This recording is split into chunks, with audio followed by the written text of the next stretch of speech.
Alhamdulillah, Alhamdulillah Rabbil Alameen, wassalatu wassalamu ala ashrafil mursaleen, khatam al-anbiya wa rahmatul lil alamin, Sayyidina wa Habibina wa Shafi'ina wa Mawlana Muhammad wa alihi wa sahbihi ajma'in, amma ba'd. Assalamu alaikum wa rahmatullahi wa barakatuh. My dear respected brothers and sisters in Islam, we come to the concluding segment of our lecture today. Now, before I begin with the remaining 6 of the al-Mubasharun, you may look at it and think this looks a bit disproportionate. We spent the whole day looking at 4 of the 10, and now we're going to do 6 in the last 50 minutes. Not even that. I promise we will finish, inshallah, before 5 o'clock, because that was what was on the program. We will do everything in our power to finish by 5 o'clock. Why? Because those 4 were the Khulafa Rashidun, the rightly guided Khulafa. They were the first 4 Khalifas of Islam, and they were the rightly guided Khalifas. Their lives created the body of work of evidence for the rest of the Ummah. So it is right and proper, given their status. These are the 10 who were promised paradise, but of these 10 that were promised paradise, those 4 will stand out head and shoulders above. And that in no way, shape or form means any disrespect to any of the others we are talking about, because they are all, again, think about it, they're all promised paradise. Everyone we're talking about is a person of paradise. They are right now enjoying their barzakh, seeing their houses in paradise. That's an amazing thing to think about.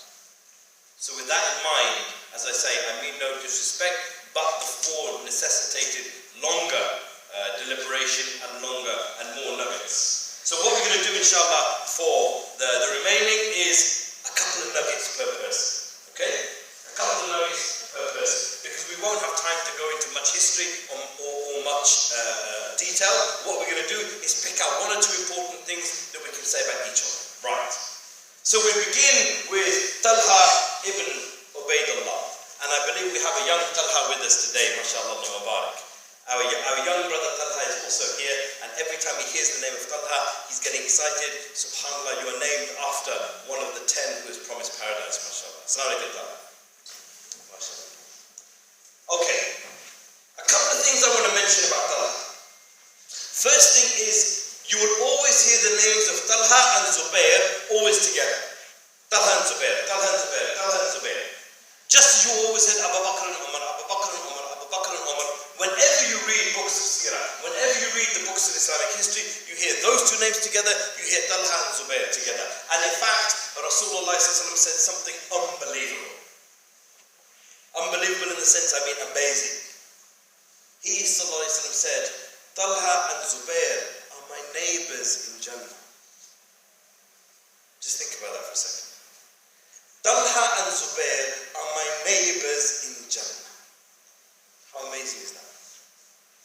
How amazing is it to be known that you will be the neighbor of Rasulullah sallallahu alayhi wa sallam in Jannah. In Jannah. Where is the Prophet in Jannah? Maqam al-Mahmud. The highest station is Maqam al-Mahmud, reserved for Rasulullah sallallahu alayhi wa sallam. And his neighbors will be Talha and Zubayr. Amazing. And that's important for us to recognize, because sometimes when you hear the names of Talha and Zubayr, when it came to the fitna, the battling, the tribulations, known as the battle of the camel, at the time of Ali when he was Khalifa, Talha and Zubayr were on the opposite side to Ali, but it didn't mean they were bad people. We have to understand something. They all strove for what they believed to be right, with no hatred or malice for one another. Can they hate or dislike the one, Talha and Zubayr? Could they have any malice towards the one who the Prophet said, he is my brother? Ali, you are my brother in dunya and brother in akhirah. And can Ali have any hatred for the one who the Prophet was saying, these are my neighbors in paradise? We need to understand the Orientalists. Do we understand the Orientalists? The commentators who were non-Muslim that wrote books about our history, they wrote books about our history, trying to make it look like Sahaba were against one another. They had nothing but love for one another, nothing but akhuwah for one another, nothing but love and brotherhood for one another. been given a bad impression, fake news, by those who are enemies of Islam. The reality is, even if they oppose one another, they did it from a position of love, wanting to find out what was the truth. Okay, so a nugget from the life of Talha. Talha had many names that he was given by Rasulullah. He was known as Talha the Good. The Rasulullah is calling him Talha the Good and Talha the Generous, as you see on the slide there. But I want to pick on one particular name because I think this is our nugget from Talha. I've got about 10 pages. I'm giving you one nugget from 10 pages. The name and the nugget I want to give you from the life of Talha was Talha the living martyr, the living shaheed. Let me explain to you how he got the name of Talha the living shaheed. At the Battle of Uhud, when the Muslims were now on the receiving end, in the beginning of the battle they were in ascendancy, and Rasulullah had given instruction to the archers that you should not leave your post no matter what you see, no matter what's going on. If we're retreating and it looks like we're going to be defeated, or if we're advancing, don't leave your post. They left their post because they saw the booty, the money, the war money that might be available to them. They left their post. I'm just summarizing the story you already know. Khalid bin Walid comes around the back and he starts attacking from the Muslims from the behind, and the Muslims now are on the retreat. At that point, Rasulullah was being besieged. They were trying everything to get on top of him. Everything. At that point, Rasulullah got very badly injured. You all know this. His face was struck so hard that the metal of his helmet pierced through his flesh into his mouth, damaging his jawbone and his teeth, breaking his teeth and to his jawbone, knocking him down, semi-conscious. Who? The Messenger of Allah. The person we are meant to have more love for than our own selves was smashed to the ground and damaged in this way. Talha was the one who defended Rasulullah. Talha was the one who immediately rushed. There are some narrations that say Rasulullah was being constantly attacked and many Sahaba were trying to defend him, being killed, until only Talha was left, and Rasulullah said, okay, now you proceed. Other narrations say Talha rushed towards the defense of Rasulullah, and in that state he picked him up and he began carrying him. Arrows were coming towards him. Talha puts his arm in front of the arrows coming towards Rasulullah sallallahu alaihi wasallam.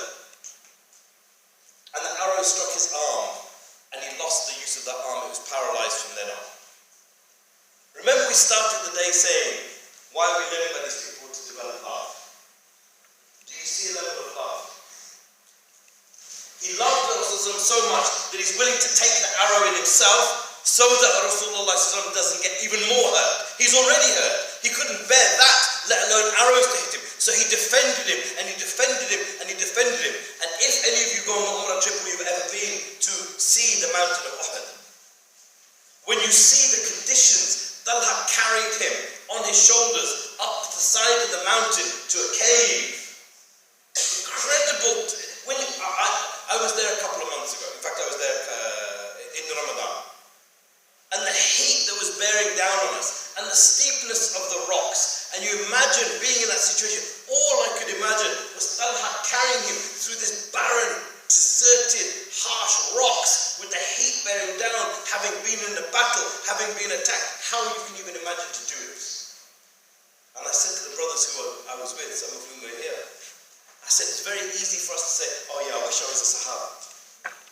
And we say it very cheaply, I wish I was a Sahaba. It's also easy to be a Sahaba of Rasulullah, because that meant sacrifice for the sake of Allah and His Messenger. So Talha sacrificed first his hand. He manages to carry Rasulullah to safety. He puts him down in the cave in a position of safety. Then he collapses himself. Why? Because it was reported afterwards he had 25 wounds to his body. And wounds doesn't mean like us, we get a little paper cut and we go to the GP and say, I need stitches. Wounds means you've been struck by a sword or a spear or an arrow. 25 wounds wounds to his body, and he collapsed on the floor. Other companions came rushing. Abu Ubaidah comes rushing. Ibn al-Khattab comes rushing. Others came rushing to see what is going on.